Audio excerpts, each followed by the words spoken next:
ፍስሐ ኮነ በንተ ለማርያም ጊዜው ሲደርስ ድንግል ማርያም ተወለደች፣ ልዑል ማደሪያውን ቀደሰ አለ። እሱ የቀደሳት እናቱ ዛሬ ተወለደች።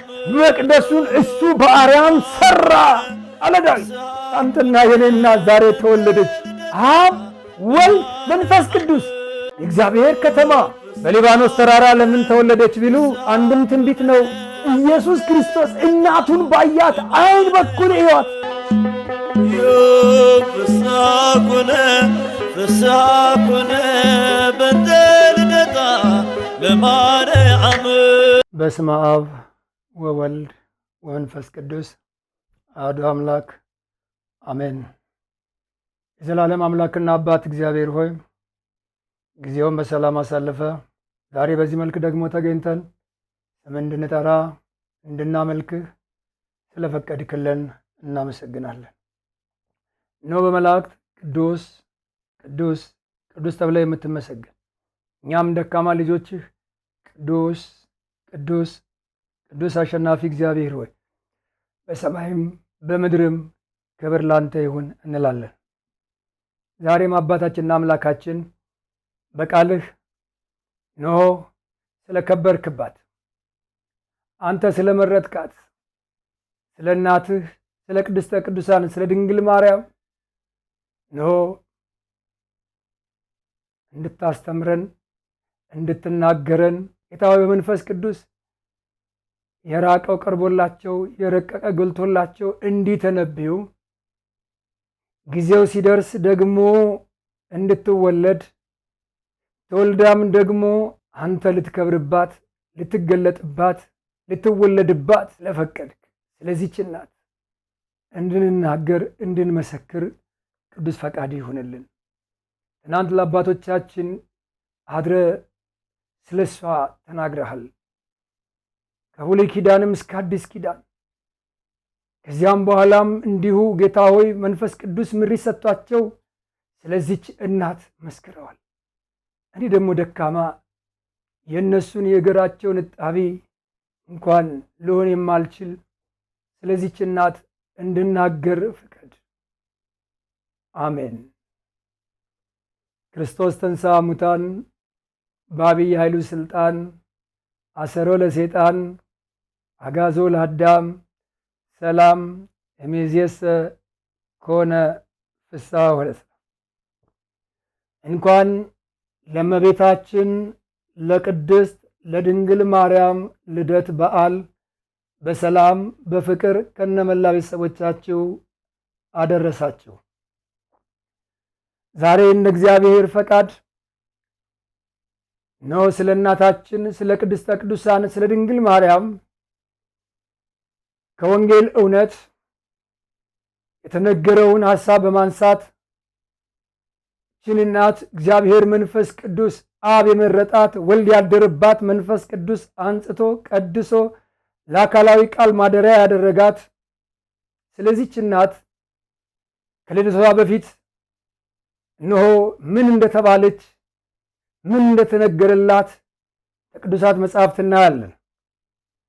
እኔና እናንተ ዛሬ ስለ ጌታችን ስለ መድኃኒታችን ስለ ኢየሱስ ክርስቶስ የምናወራው ያ ኢየሱስ ያልነው ያ ክርስቶስ ያልነው ከእሷ ከሥጋዋ ሥጋ ከነፍሷ ነፍስ ነስቶ ፍጹም የሆነው ከእናታችሁ ከእናቴ ከድንግል ማርያም ሥጋ የነሳው ጌታን ነው። ስለዚህ በነገረ ድነት ውስጥ ሙሉ ጉልህ ተሳትፎ ያላት እናት ናት። በረከቷ ከሁላችን ጋር ይሁን። እውነት ነው የምነግራችሁ፣ ከሥጋ ያቅንቻ አይደለም፣ ከእውቀቴም ከፍያ አይደለም፣ ህልክም አይደለም፣ ወንጌል ነው፣ እውነት ነው። ወገኖቼ ሌሎችን ለማጥላላት እኛን ከፍ ብናደርግ መንፈስ ቅዱስ በዚህ አይስማማም። ማንንም የምናጥላላው የለም። ብዙዎች ግን ከወንጌል ስለራቁብን፣ ብዙዎች ግን የወንጌልን ሸሽተው ልክ ድንግል ማርያምን ሌላ አርገን አይተን ተመልክተን ስፍራ ሰጥተን እንደምንኖር አድርገው ለቆጠሩ ወገኖች እውነት ላለው እግዚአብሔር መንፈስ ቅዱስ ሐዋርያትን እንደተናገረ ሐዋርያትን እንደሰራ እነሱንም ይስራ እኛንም ይስራል። ንጽሕት የሆነችውን እሱ እግዚአብሔር ንጽሕት ዘር ባያስቀረልን ዛሬ እኔና እናንተ በዚህ መቆም እንደማንችል ታላቁ የደረቅ ወንጌል የሚባለው ነቢዩ ኢሳይያስ በምዕራፍ 1 ቁጥር 9 የሰራዊት ጌታ እግዚአብሔር ዘርን ባያስቀርል ኖሮ እንደ ሰዶም በሆን እንደ ገሞራ በመሰልን ነበረ አለ። ይኸውላችሁ የመትረፊያችንን አማናዊት የእግዚአብሔር ከተማ አማናዊት ሰማይ ስለሆነችው ስለ ድንግል ማርያም ብሎ ከመግለጡ በፊት ዘርን ባያስቀር ብሎ ነቢዩ ኢሳይያስ ተናግሯል። ዘር አስቀርቶ እግዚአብሔር አንተና እኔ እንድንድን አንተና እኔ ሕይወት እንድናገኝ ከሞት ስልጣን እንድናመልጥ እግዚአብሔር ዘርን አስቀረልን። እቺ እናት በዚህ በትንቢተ ኢሳይያስ ምዕራፍ 6 ከቁጥር 1 እስከ 7 ባለው ቃል ስናነብ የሚነግረን ሐሳብ አለ ወገኖቼ። ንጉሥ ዖዝያን በሞተበት ዓመት እግዚአብሔርን በረጅም ከፍ ባለ ዙፋን ላይ ተቀምጦ አየሁት። የልብሱ ዘርፍ መቅደስን ሞልቶ ነበር አለ። ክብር ለእግዚአብሔር ይሁን። የልብሱ ዘርፍ መቅደስን ሞልቶ ነበር። ዛሬም የኢየሱስ ክርስቶስ የክብሩ ልብስ መቅደስን ሞልቷል። ስለዚህ እግሩ በቆመበት ስፍራ እኛ እንሰግዳለን። ክብር ለእግዚአብሔር ይሁን። በዚህ ብቻ በቃም። ይህ ታላቅ ሰው ሲናገር እንዲህ አለ። ከአበይት ነቢያት አንዱ የሆነው ኢሳይያስ ሱራፌልም ከእርሱ በላይ ቆሞ ነበር። ለእያንዳንዱም 6 ክንፍ ነበረው።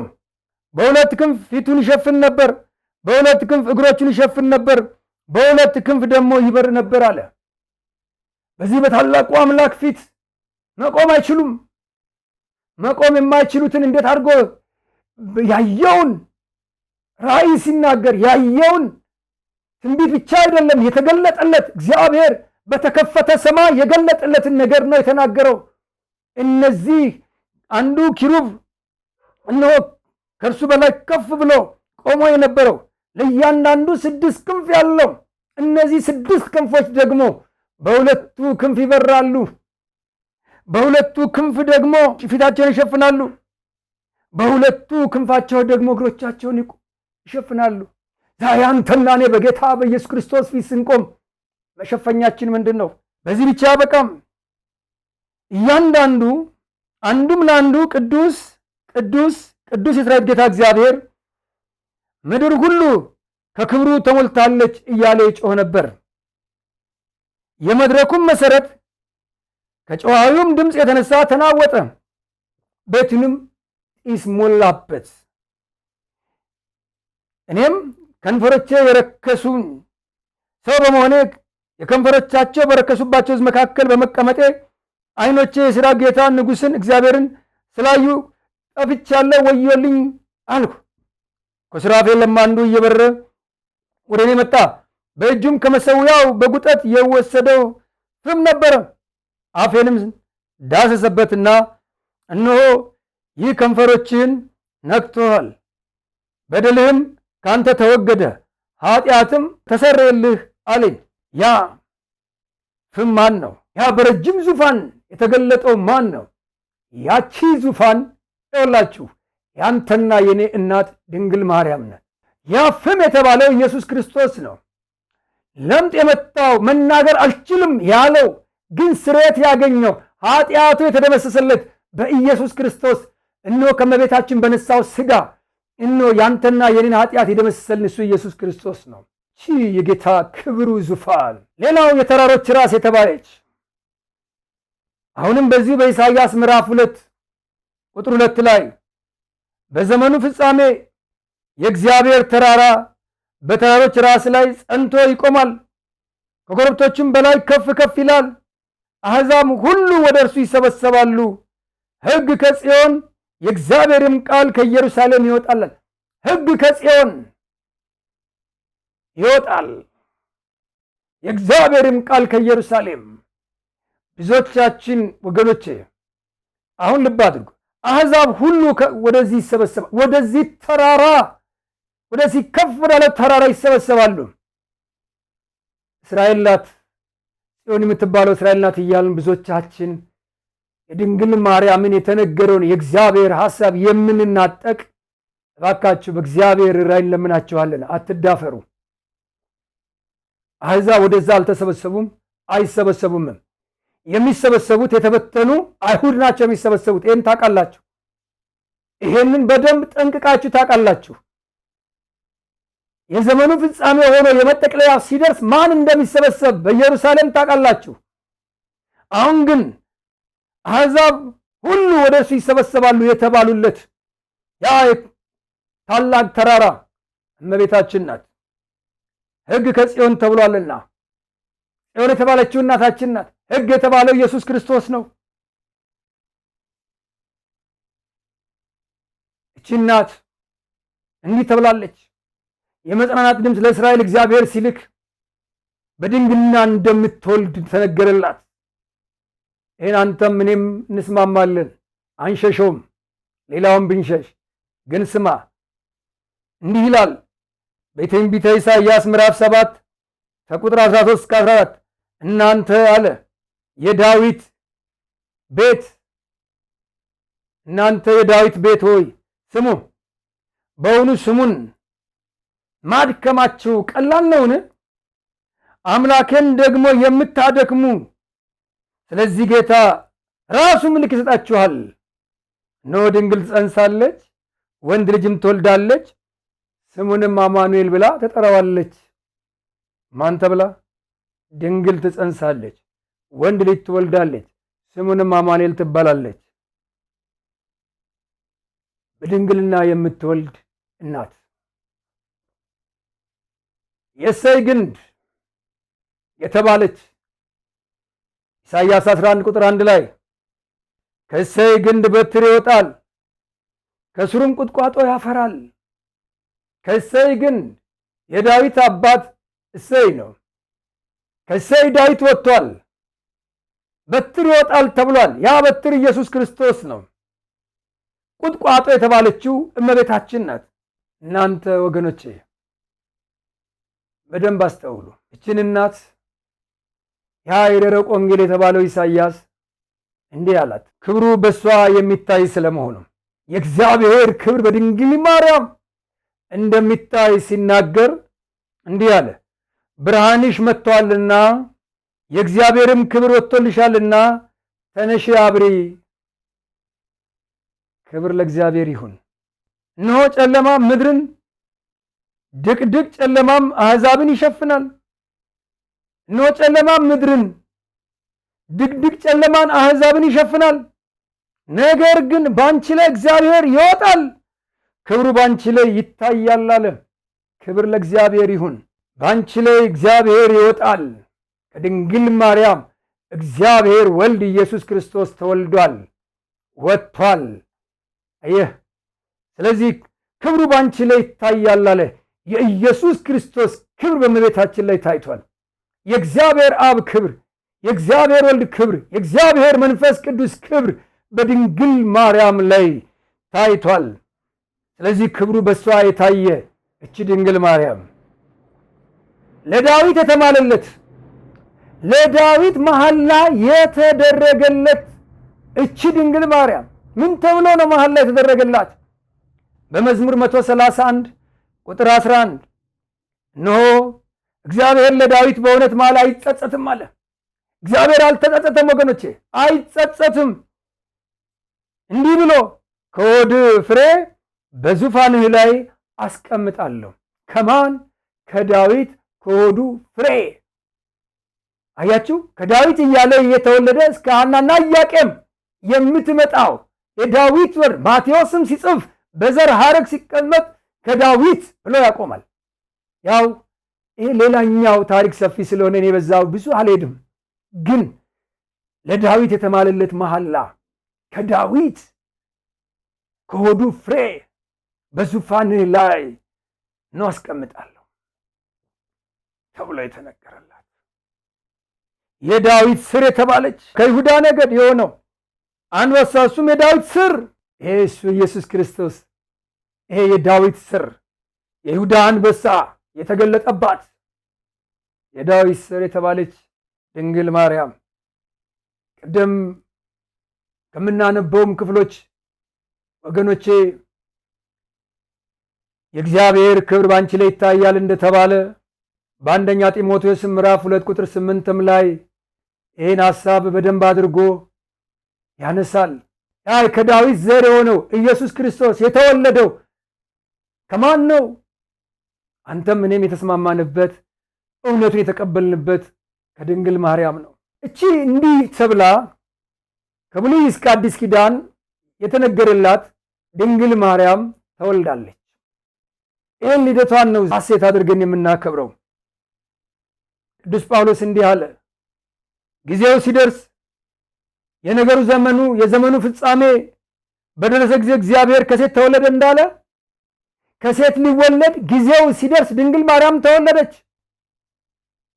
ኢየሱስ ክርስቶስ ሊወለድ ከአብርሃም ይስሐቅ፣ ከይስሐቅ ያዕቆብ፣ ከያዕቆብ ይሁዳ እያለ እስከ ዳዊት ድረስ ከአሕዛብም ከአይሁድም ወገን ከቤተ መንግሥትም ከቤተ ክህነትም የሚሆን ዘር ቆጠራ ውስጥ ሆኖ እሱ ያንተና የኔ ጌታ ሊመጣ ያለው ጊዜው ሲደርስ ከሴት ተወለደ እንዳለ ቅዱስ ጳውሎስ ጊዜው ሲደርስ አዎ እሱ ሊመጣ ያቺ ሴት የተባለችው ያንተና የኔ እናት የሆነችው ድንግል ማርያም ተወለደች።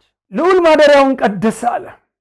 አምላክህና አምላኬ ጌታክና ጌታዬ ሊያድርባት ከሥጋዋ ሥጋ ከነፍሷ ነፍስ ሊወለድ የቀደሳት። አዎ በመዝሙር 45 ቁጥር 4 ልዑል ማደሪያውን ቀደሰ እንዳለ እሱ የቀደሳት እናቱ ዛሬ ተወለደች። የአይሁድን ወገን መረጠ። የወደደውን የጽዮን ተራራ መቅደሱን እንደ አርያም ሰራ፣ ለዘላለምም በምድር ውስጥ መሰረታት አለ። ዳዊት የራቀው ቀርቦለት የረቀቀው ጎልቶለት ይኸውልህ ስለ ኢየሱስ ክርስቶስ መወለድ ስለ ኢየሱስ ክርስቶስ ነው በኤፍራታ ሰማ ነው በዱር አገኘ ነው እንዳለ እንደገና ስለ መጠመቁ በዮርዳኖስ ባህር ሸሸች ያለ ስለ መሰቀሉ አጥንት ስለ መቆጠር የነገረ ስለ ሞቱ የተናገረህ ስለ ትንሣኤው ከእንቅልፍ እንደሚነሳ ተነሳ እንዳለህ ያ ዳዊት ስለ ኢየሱስ ክርስቶስ ስለ ድንግል ማርያም እንዲህ አለህ። የአይሁድ ወገን ግን መረጠ አለ። የአይሁድ ወገን ከይሁዳ ወገን ነው የተወለደልህ። ከይሁዳ ነገሥታት ይወጣሉ ብሎ ነው ያዕቆብ የዮሴፍን ልጆች አቅርቦ ሲባርክና ሲመርቅ ከይሁዳ ወገን ነገሥታት እንደሚወጡ የተናገረው። ስለዚህ የነገሥታቱ ንጉሥ እሱ ኢየሱስ ክርስቶስ የሚወለድባትን መቅደሱን እሱ በአርያም ሰራ አለ ዳዊት። በአርያም ሰራ።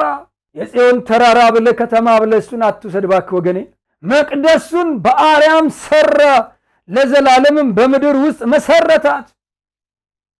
ለዘላለም በምድር አንተና እኔ እስከ ምጽአት ድረስ ብትቀበልም ባትቀበልም ወገኔ እሱ እግዚአብሔር በቃሉ የተናገረው ነው። እባክህ እኔን አትየኝ ወይም እንደኔ መሰል የሆኑ ደካማ ወገኖችን በሚናገሩት በእሱ አትይ፣ ተሻገር። እግዚአብሔር መንፈስ ቅዱስ እንዲገልጥልህ ጸልይ። አባቶቻችን እነ ኢሳይያስ ስለ መጽናናት ድምፅ ዝም ብሎ አይደለም፣ ጮኸው ነው፣ ለምነው አልቅሰው ነው። እነ ዳዊት ለምነው አልቅሰው ነው። እነ ሕዝቅኤል አንብተው ጮኸው ነው። እነ ዳንኤል አንብተው ጮኸው ነው ወገኔ። ከዛም በኋላ ሐዋርያትም ቢሆን በኋላ እግዚአብሔር መንፈስ ቅዱስ በደንብ አድርጎ ያሳየናል ወገኔ። ስለዚህ መቅደሱን እንደ አርያም ሰራ፣ ለዘላለም በምድር ውስጥ መሰረታት አለ። እንደዚህ ተብሎ ትንቢት የተፈጸመባት እመቤታችን ዛሬ ተወለደች። እንዲህ ተብሎላት እርሱ እንደ ሙሽራ ከእልፍኙ ይወጣል። መዝሙር 18 ቁጥር 5 ላይ እልፍኙ ዛሬ ተወለደች። እልፍኙ እምዬ ድንግል ማርያም አንተና የኔና ዛሬ ተወለደች። የእግዚአብሔር ከተማ ሆይ ባንቺ የተከበረ ነገር ይባላል የተባለች እናት ዛሬ ተወለደች። መዝሙር 86 ቁጥር 3 በሷ የተከበረ ነገር ይባላል። በሷ ኢየሱስ ክርስቶስ ተገልጧል። የከበረ ሥራ ተሰርቷል። በልደቱ፣ በጥምቀቱ፣ በሞቱ፣ በትንሣኤው የከበረ ነገር ተብሏል። ከማ የነሳው? ከድንግል ማርያም የነሳው። አዎ ያቺ እልፍኙ የተባለች ድንግል ማርያም የእግዚአብሔር ከተማ የተባለች የእግዚአብሔር ከተማ ድንግል ማርያም ናት። ሉቃስ 1 ስታነብ ሦስቱም አሉ አይደል እንዴ? አብ፣ ወልድ፣ መንፈስ ቅዱስ። በኋላ እናያለን። አብ፣ ወልድ፣ መንፈስ ቅዱስ የእግዚአብሔር ከተማ። አንተና እኔ ያልመረጥናትም ወገን አይዞ አንጣላ። እሱ ነው የጠራት፣ እሱ ነው የመረጣት፣ እሱ ነው ያያት፣ እሱ ነው ያሻተታት። ደካማ ተብሎ ከተናቁት ውስጥ አንተና እኔ ዛሬ ባንቀበልም ግን ቤተ ክርስቲያን ተቀብላ አክብራ ከምትገልጻቸው እንደነ አባ ሕርያቆስ የመሳሰሉ የድንግል አገልጋዮች አዎ እግዚአብሔር አሻተተ፣ ምዕራብን፣ ምስራቅን፣ ሰሜንን፣ ደቡብን አየ፣ አሻተተ፣ እንዳንቺ አላገኘም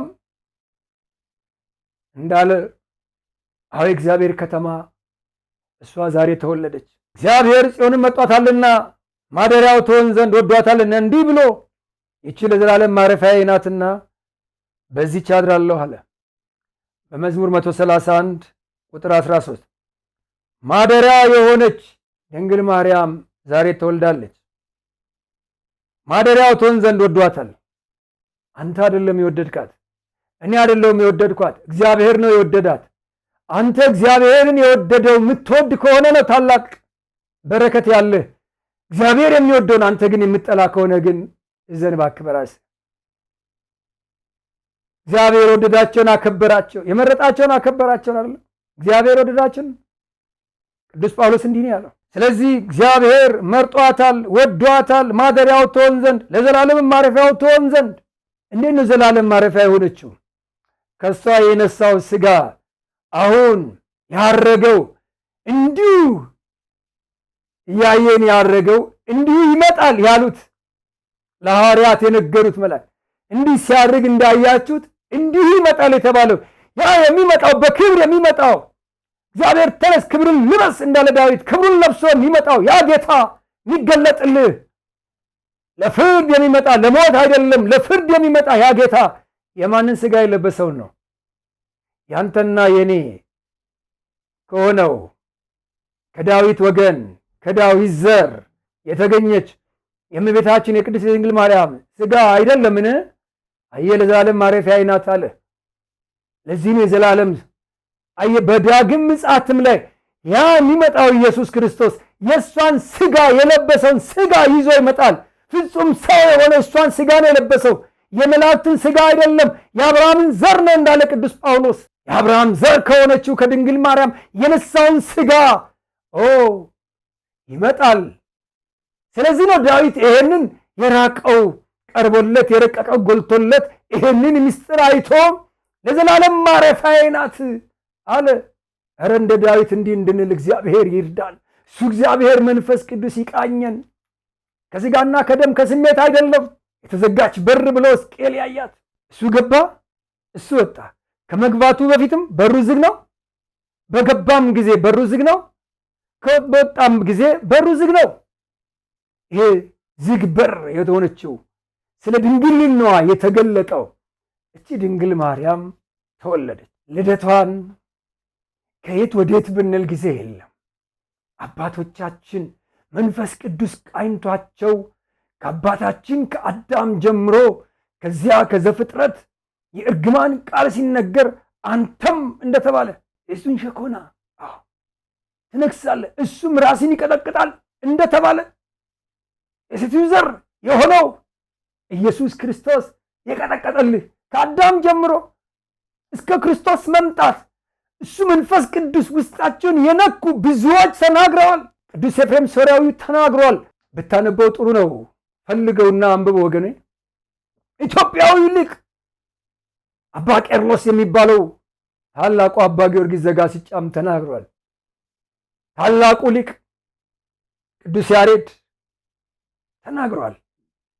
ምን መንፈስ ቅዱስ ውስጡን ቃኝቶ እነ ባስልዮስ ቂሳርያ እነ ጎርጎርዮስ ዘኑሲስ የሰማርያው ሊቀ ጳጳስ እነ ዮሐንስ አፈወርቅ ቁስጥንጥንያው፣ እነ ኤጲፋንዮስ ስለ እመቤታችን በሚገርም ተናግረዋል።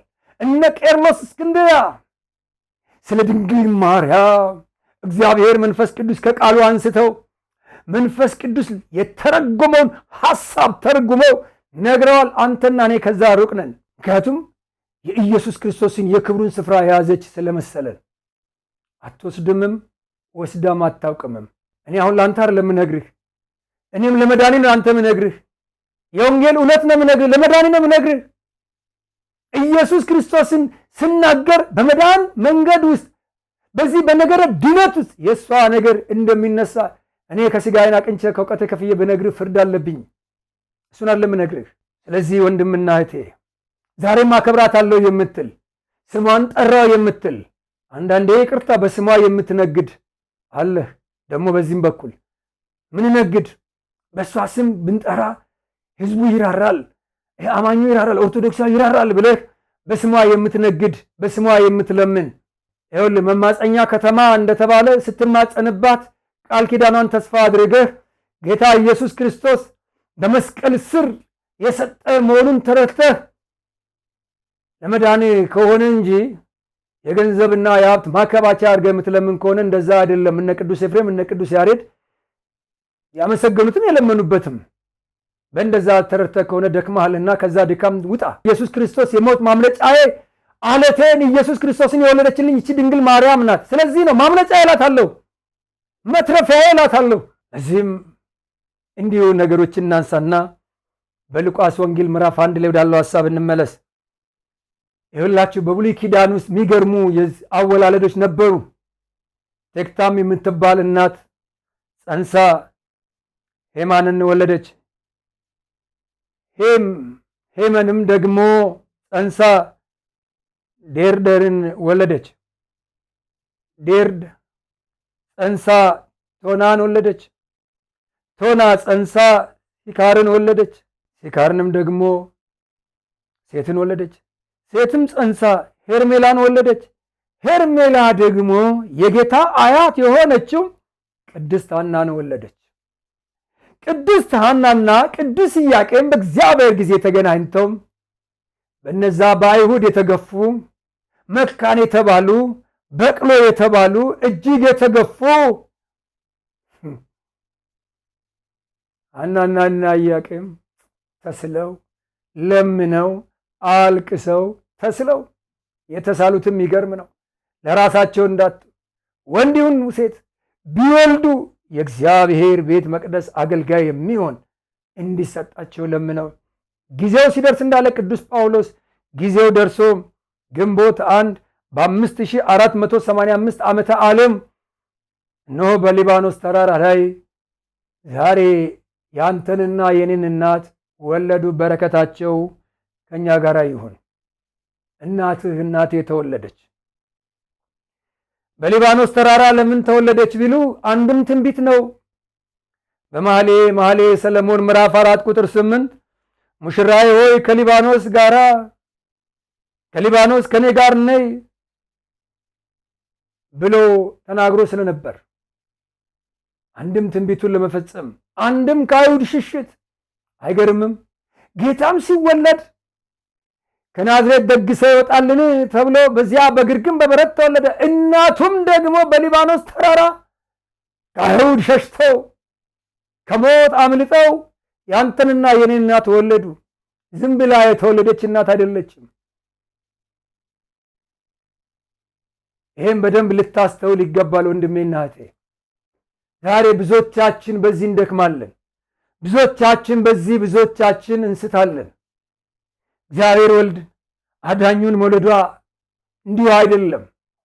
ስለዚህ ነው ወገኔ በነገርነት ውስጥ በእመቤታችን ድርሻ በጉሉ የሚጠቀሰው አዳኛችን ጌታችን ኢየሱስ ክርስቶስ መውለዷ ነው። እሱን ለመውለድ ግን እሷ ተወልዳ ነው። ዓለም ሁሉ በጨለማ በተዋጠበት በእግዚአብሔርና በሰው መካከል ጠብ ግድግዳ ቆሞ የሚያፈርሰው በጠፋበት በዚያ በብሉይ ኪዳን ዘመን እግዚአብሔርን የሚፈልግ የሚያስተውል ሰው ይኖር ይሆንን በማለት እግዚአብሔር ከሰማይ የሰው ልጆችን ሲመለከት የአዳም ልጆች ተባብረው በእግዚአብሔር ላይ አመፅ በኃጢአት ጉድጓድ ወቅቶ አግኝቷቸዋል። ይህንን በመዝሙር 13 ቁጥር 2 እስከ 3 ብታነብ እስከ መቼ በነፍሴ እማከራለሁ አለ ዳዊት። ትካዜ እስከ መቼ ሁልጊዜ ይሆናል? እስከ መቼ ጠላቴ በላይ ላይ ያንጓድዳል? አቤቱ አምላኬ እየኝ ስማኝም፣ ጠላቴ ያሸነፍኩት እንዳይል። አየህ፣ ጠላቴ ያሸነፍኩት እንዳይል ተመልከተኝ። ይህንን በደንብ አድርጎ ነው ይህን አይቶ ጮዋል። በመዝሙር 14 እንደዚሁ ከቁጥር 2 እስከ 3 እንዲህ ይላል፣ የሚያስተውል እግዚአብሔርን የሚፈልግ እንዳለ ያይ ዘንድ፣ የሚያስተውልም እግዚአብሔርን የሚፈልግ እንዳለ ያይ ዘንድ እግዚአብሔር ከሰማይ የሰው ልጆችን ተመለከተ። ሁሉም አመፁ፣ በአንድነት ረከሱ፣ በጎ ነገር የሚሰራ የለም አንድስ እንኳ። ይህንንም በሮሜ ምዕራፍ 3 ቁጥር 20 ቅድም እንዳል ነው ሁሉም ኃጢአትም ሰርተዋል የእግዚአብሔር ክብር ጎላቸዋል እንዳለ። በዚህ ወቅት ንጹሕ ማደሪያ ለመሆን በነፍስም በሥጋ በሐሳብም በነቢብም በገቢርም ከኃጢአት ንጹሕ ሆኖ መገኘት የግድ ያስፈልግ እንደነበረ አንተም እኔም እንስማማለን። ዳዊት በመዝሙር 14 ላይ እንዳነበብነውና ሮሜ ምዕራፍ 3 ላይ እንደተነገረው ሁሉ ኃጢአትን ሰርቶ ከእግዚአብሔር ክብር ርቆ በነበረበት ዘመን እንግዲህ እንዲህ አይነት ጌታ ሊወለድባት የሚችል ድንግል ማርያም ከየት ተገኘች? ከየት ተገኘች? ይህንን ነው በጣም ጠንቅቀን ልናይ የሚገባው። እግዚአብሔር እንዴት ላንተና ለኔ እግዚአብሔር ዘርን ባያስቀርልን ኖሮ እንደ ሰዶምና እንደ ገሞራ በቀረን እንዳለ ኢሳይያስ አየ እግዚአብሔር ላንተና ለኔ ያደረገልን። የሚያስተውል እግዚአብሔርን የሚፈልግ እንዳለ ያይ ዘንድ እግዚአብሔር ከሰማይ የሰው ልጆችን ተመለከተ። ሁሉም አመፁ፣ በአንድነትም ረከሱ፣ በጎ ነገር የሚሰራ የለም በተባለበት ዘመን በዚያ ዘመን ሐናና ኢያቄም ድንግል ማርያምን ወለዱ። በመዝሙር 44 ቁጥር 10 ላይ ያለውን ሐሳብ ስንመለከት ይህም ጆሮሽንም አዘንቢ ወገኖችሽንም የአባትሽን ቤት እርሺ ብሎት ነበረ ዳዊት። ሐናና ኢያቄም ያንተንና የኔን እናት ወልደው በ3 ዓመት ለቤተ መቅደስ ለዘካርያስ ካስረከቧት በኋላ ታሪኩ ረጅም ነው። እኔ አሳጥሬ ለማየት ነው። ላሳጥር የሚችልበት መንገድ ኖሮኝ አይደለም። እኔ ላወራ ስለሷ አልችልም። እግዚአብሔር መንፈስ ቅዱስ ካልፈቀደ በስተቀር ስለሷ ማውራት ከባድ ነው። ስለ ኢየሱስ ክርስቶስን ማውራት ከባድ ነው። ስለ አብ፣ ስለ ወልድ፣ ስለ መንፈስ ቅዱስ ማውራት ከባድ ነው። እግዚአብሔር መንፈስ ቅዱስ ይርዳን ወገኖች። 8 ዓመት ሲሞላት ሐናና ኢያቄም ሞተዋል። ግን ያለችው ቤተ መቅደስ ነው። ዳዊት ደግሞ በትንቢት ምንድን ነው ያለው? ነው የአባትሽና የእናትሽን ቤት እርሺ፣ ንጉሥ ሕይወትሽን ወዷል አለ። እናት አባቷን ረስታ እግዚአብሔር ያየላትን ውበት እያየች በቤተ መቅደስ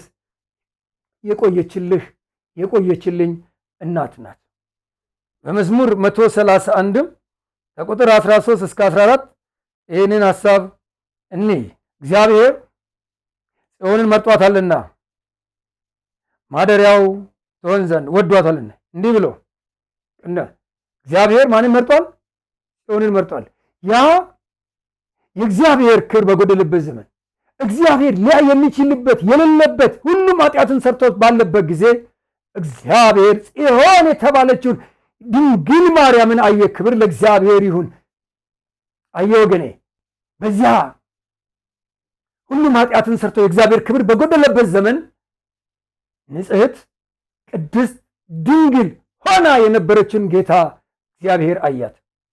እግዚአብሔር ጽዮንን መርጧታል ብሎ ነው የተናገረው። ጽዮን የተባለች እመቤታችን እንደሆነች ከተረዳን ጽዮን የሚለው በመጽሐፍ ቅዱስ ውስጥ ልዩ ልዩ ትርጉም እንዳለው አሁን እንረዳለን። ወንድሜ እህቴ፣ ለምሳሌ በሞሪያም ተራራ የእግዚአብሔር ቤተ መቅደስ ተሰርቶበት ስለነበረ መቅደሱ ውስጥ ጽላቱ ሕጉ ታቦቱ ሕጉ ስላለች የሞሪያም ተራራ ጽዮን ይላል። ኢሳይያስ 8 ቁጥር 18 ብታነብ እና ኢሳይያስ 18 ቁጥር 7 ብታነብና ኢሳይያስ 24 23 ብታነብ ይሄን ጽዮን ብሎ ይጠራል፣ የሞሪያምን ተራራ። ሌላው እንግዲህ ኢየሩሳሌምም ጽዮን ትባላለች ከተማይቱም። ሁለተኛ ነገሥት 19 ቁጥር 21 መዝሙር 47 ቁጥር 2ም ተጨማሪም በመዝሙር 68 ቁጥር 35ም ኢየሩሳሌም ጽዮን ተብላ ተጠርታለች። አዎ እውነት ነው። እንዴት ወደ ድንግል ማርያም የተወሰደውን ግን በደንብ ጠንቅቀህ ተረዳ። ሕዝብ እስራኤል በጽዮን ስም ይጠሩ ነበረ። ሕዝቡም ራሱ በጽዮን ስም ይጠሩ ነበረ። በመዝሙር 125 ቁጥር 1 እና ዘካርያስ 9 ቁጥር 9 ላይ ብታነብ ሕዝቡ ራሱ ጽዮን ተብሎ ተጠርቷል። ታዲያ እንዴት ነው ለተራራ ለሀገር ለሕዝብ የተሰጠን ጽዮን የተባለችው እነሱ ናቸው እንጂ የጌታ እናት አይደለችም የሚል የድካም ሐሳብ ዛሬ አለ። ጽዮን መርጧት ማደሪያው ትሆን ዘንድ አስተውል። ጽዮን መርጧታልና ማደሪያው ትሆን ዘንድ። ስለዚህ ወገኔ ኢየሩሳሌም ሰማያዊት የጽዮን ተራራ በመባል ታውቃለች። አማናዊቱ ጽዮን የምዕመናን አምባ መጠጊያ ነች፣ ግን እመቤታችን ናት። በዕብራውያን ምዕራፍ 12 ቁጥር 22 ላይ ያለውን ሐሳብ እንመልከት። ነገር ግን ወደ ጽዮን ተራራ ወደ እግዚአብሔር ከተማ ደርሳችኋል። ወደ እግዚአብሔር ከተማ ደርሳችኋል። ወደ ሰማያዊቱም ኢየሩሳሌም በደስታ ወደ ተሰበሰቡት ወደ አላፋት መላእክት። አዎ ስለ ሰማያዊቱ ኢየሩሳሌምም ያነሳል። እኔ አሁን ግን የምናገረው አማናዊት እግዚአብሔር ወልድ ስለተወለደባት ስለ ድንግል ማርያም ነው። ይህንን በመዝሙር 47 ቁጥር 12፣ መዝሙር 86 ቁጥር 5፣ መዝሙር 131 ቁጥር 13፣ ዮሐንስ ወንጌል ምዕራፍ 19 ቁጥር 17፣ ሮሜ 11 ቁጥር 26 ላይ እስራኤል ሁሉ ይድናል እንዲህ ተብሎ እንደተጻፈ መድኃኒት ከጽዮን ይወጣል። ማን? መድኃኒት ከጽዮን ይወጣል። እግዚአብሔር ጽዮንን መርጧታልና መዝሙር 131። ቅዱስ ጳውሎስ ደግሞ መድኃኒት ከጽዮን ይወጣል ከያዕቆብም ኃጢአትን ያስወግዳል። ከማን? ከያዕቆብ ከይሁዳ ወገን በያዕቆብ ይሁዳ ተብሎ የተጠራው። አየህ፣ ከጽዮን መድኃኒት ይወጣል ነው የተባለው። ያቺ ጽዮን ማን እንደሆነች አንተም እኔም ይሄ በቅዱስ ጳውሎስ ሐሳብ እግዚአብሔር መንፈስ ቅዱስ ባናገረው ሐሳብ ከጽዮን መድኃኒት የሆነልህ ኢየሱስ ክርስቶስ ዛሬ በዳዊት ከተማ መድኃኒት የሆነ ኢየሱስ ክርስቶስ ተወልዶላችኋል ተብሎ መላእክት የነገሩኝ ለአንተም ለኔም ለመላው ዓለም የነገሩን ታላቅ የልደቱን ምስራች መድኃኒት የተባለው ከጽዮን አይደል የተባለው? ከሀገር ነው? ከሕዝብ ነው? ከተራራ ነው? አየህ፣ ጽዮን ማለት እቺ አምባ መጠጊያ የሆነችው የጌታዬ የጌታክ እናት ድንግል ማርያም ናት። ዛሬ እያንዳንዱ በቃሉ የማንበብ መድከም በመንፈስ ቅዱስ የመረዳት መድከም ስላለ በጣም እንሸሻለን። እኛ አግዝፈን ስለ ማርያም በጣም ያወራን ክብሩን ስፍራውን እሷ ተቆጣጠረችው። የኢየሱስ ክርስቶስን ክብር ወረሰች። አትወርስም መውረስም አትችልም ወገኔ። ግን አስብ፣ ከጽዮን መድኃኒት ይወጣል ተብሎ ስለተነገረ። ስለዚህ እግዚአብሔር ወልድን አዳኙን የወለደችልን ድንግል ማርያም አዎ ዛሬ ተወልዳለች። እቺ እናት በሉቃስ ወንጌል ላይ ምንድን ነው የተባለላት? ከጸጋ ውጭ ሳለ ሕዝብ ሁሉ ከአዳም ዘር ጀምሮ ከጸጋ ውጭ እንደሆነ አንተም ታውቃለህ፣ እኔም አውቃለሁ። አለ ወንጌል ላይ ነገረን፣ ሰው አይደለም የነገረን። መልአኩ መጥቶ በሉቃስ ወንጌል ምዕራፍ 1 ቁጥር 30 ላይ መልአኩም እንዲህ አላት፣ ማርያም ሆይ በእግዚአብሔር ፊት ጸጋን አግኝተሻልና አትፍሪ። በእግዚአብሔር ፊት ምን አግኝታለች? ጸጋ። ምን አይነት ነው ጸጋ? ጸጋ ስጦታ ነው። ምንድን ነው? ለምን የተሰጣ ስጦታ? የእግዚአብሔር ከተማ መሆን የተሰጣ ስጦታ፣ ከስጋዋ ስጋ ከነፍሷ ነፍስ የሚነሳው እሱ አብ የመረጣት ወልድ ያደረባት መንፈስ ቅዱስ አንስቶ ቀድሶ ለአካላዊ ቃል ማደሪያ ያደረጋት ሶስትነት በአንድነት አዎ በሷ የከበሩባት የተገለጡባት የእግዚአብሔር ከተማ የሆነች ጸጋ ነው። ይሄ የእግዚአብሔር ከተማ የመሆን ጸጋ የተሰጣት። ስለዚህ ነው እቺ ቤተክርስቲያን የእግዚአብሔር ከተማ ብላ የምትጠራው። እነሆ ሰለሞን ስለ ስሉማይቱ ሴት አድናቆት ቤተክርስቲያን ሊቃውንት አባቶቻችን ወስደው አመሳጥረው በመጽሐፈ ምሳሌ ምዕራፍ 31 ቁጥር 29 ላይ ያለውን መልካም ያደረጉ ሴቶች ሁሉ አንቺ ግን ከሁሉ ትበልጫለሽ ተብሎ ስለ ውበቷ የተናገረውን ይህን ቤተክርስቲያን አባቶች በመንፈስ ቅዱስ ተቃኝተው አዎ ከሁሉ ስለ መብለጧ ወደዚህ ጸጋን የተሞላሽ ወደሚለው ሐሳብ አምጥተውታል። ወገን ሌላ አይደለም። ሰለሞን ስለዚያች ሴት የተናገረውን ሰሙ ለሱነማይቱ ሴት ሆኖ ሚስጥሩ ወርቁ ግን ለድንግል ማርያም ሆኖ ነው የተረጎመው። ይሄ ሰው አይደለም የተረጎመው፣ ስጋና ደም አይደለም የተረጎመው። ቅድም አንብበናል። ቅዱስ ጳውሎስ መድኃኒት እዛ ሮሜ 11 ላይ መድኃኒት ከጽዮን ይወጣል እንደተባለ እግዚአብሔር ጽዮንን መርጦታል ብሎ ደግሞ መዝሙር 31 ላይ እንዳየን አስተዋልክ ወንድሜ። ስለዚህም ነው እነሆ የእግዚአብሔር ጸጋ የተመላች ድንግል ማርያም ዛሬ ተወለደች። እመቤታችን ቅድስት ድንግል ማርያም የአምላክ እናት እንደመሆኗ መጠን በስሙ ለምእመናን ለእኛም የጸጋ እናታችን ዛሬ በስሙ ለምናምን በስሙ ለመጠራት በስሙ ለጠራን ክርስቶስ ተብሎ ክርስቲያን ወልድ ብሎ ልጅ ተብሎ የእግዚአብሔር አብ የባህሪ ልጅ ሆኖ እሱ እኛን ደግሞ ወልድ ተብሎ ማለት ነው ልጅ ተብሎ ልጆች ውሉድ ያስባልን እኛን ለእኛ ደግሞ እሷ የጸጋ እናት ወይም ያደራ እናታችን ሆና ተሰጥታናለች። የሰጠን ጌታ በመስቀሉ ስር ነው የሰጠን። ክብር ለእሱ ይሁን። አስተውለሃል?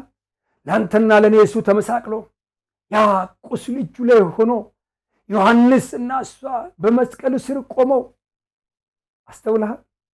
ይሄ ጌታ እኮ ሲወለድ ማንን ነው ቀድሞ ያያት? አንተን ነው እንዴ? እኔን ነው እንዴ?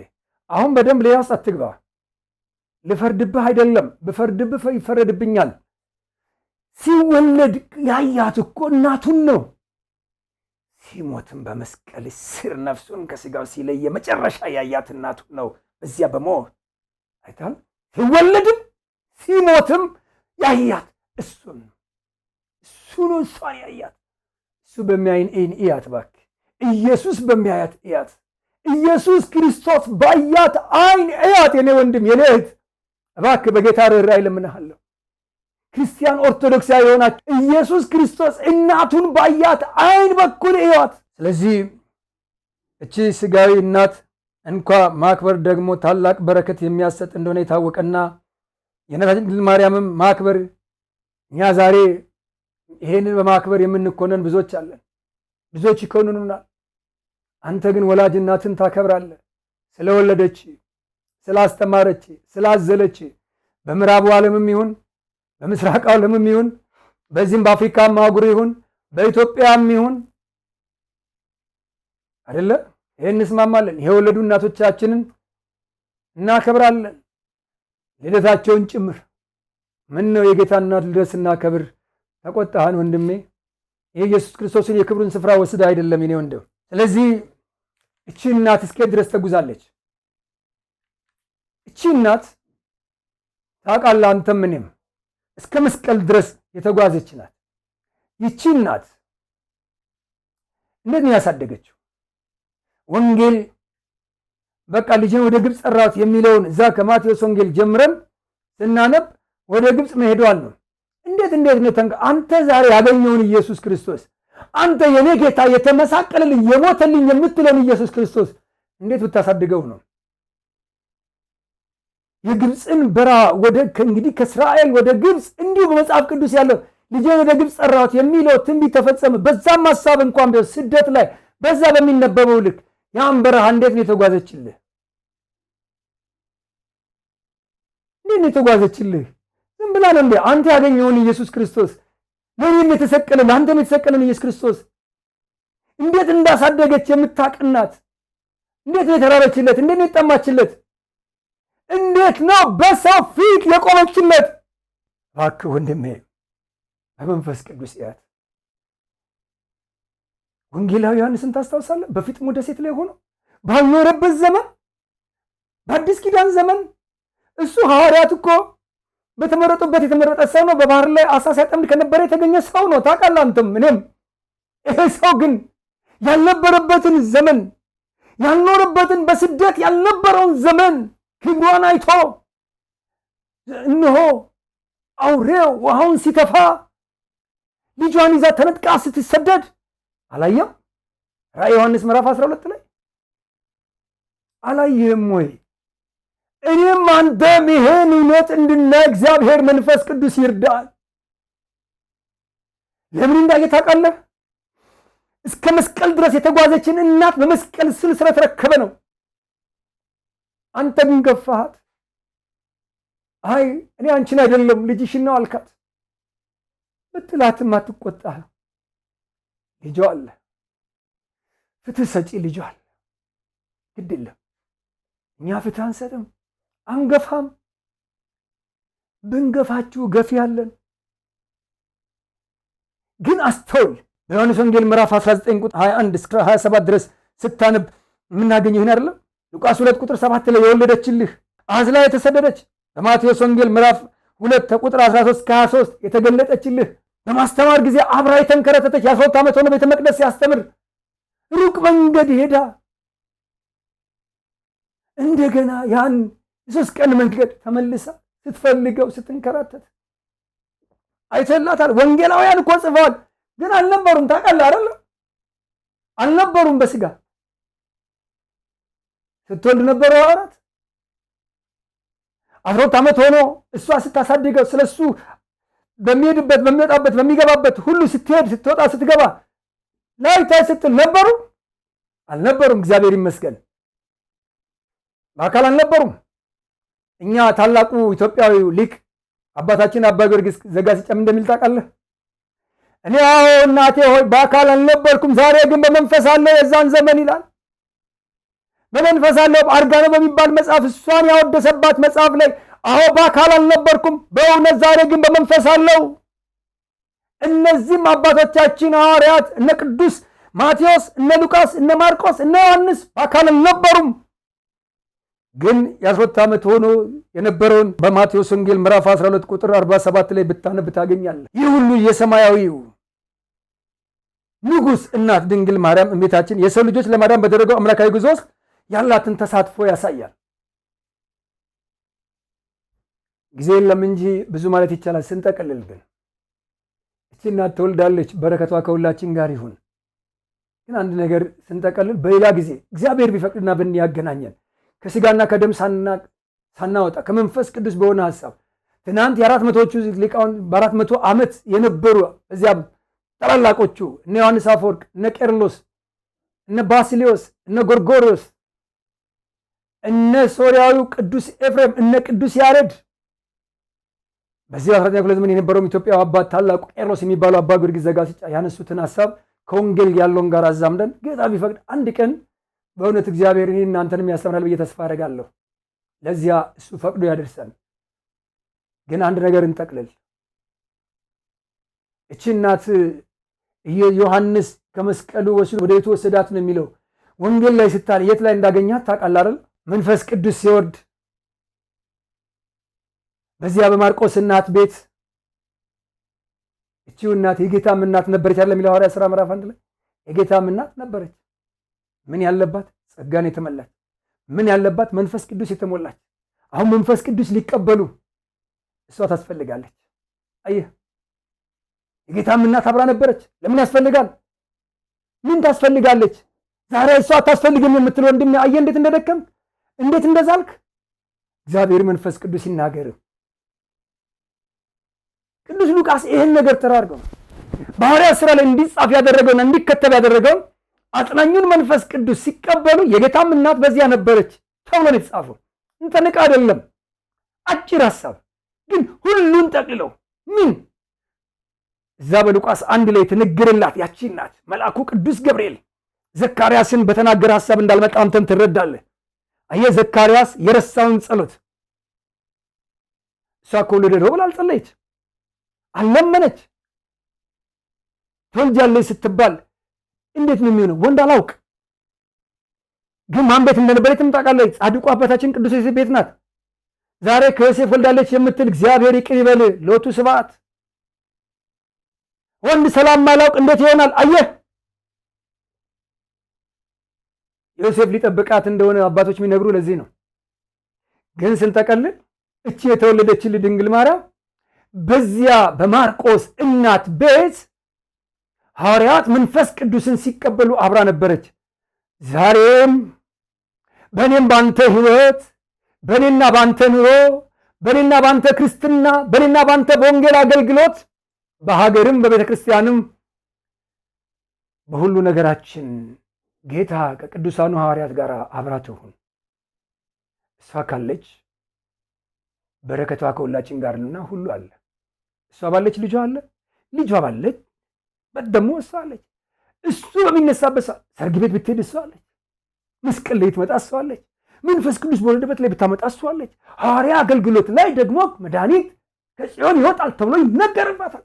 የተወለደችው አወላለዷም እጅግ አየህ እንዴት እንደሆነ ልደቷ የሚገርም ታሪክ ነው። ስለዚህ ነው ዘር አስቀርቶ ከሷ ተወልዶ ያዳነን የዘላለሙ ንጉሥ እሱ ኢየሱስ ክርስቶስ ከአባቱ አብ ከሕይወቱ ከመንፈስ ቅዱስ ጋር ክብር ለሱ ይሁን።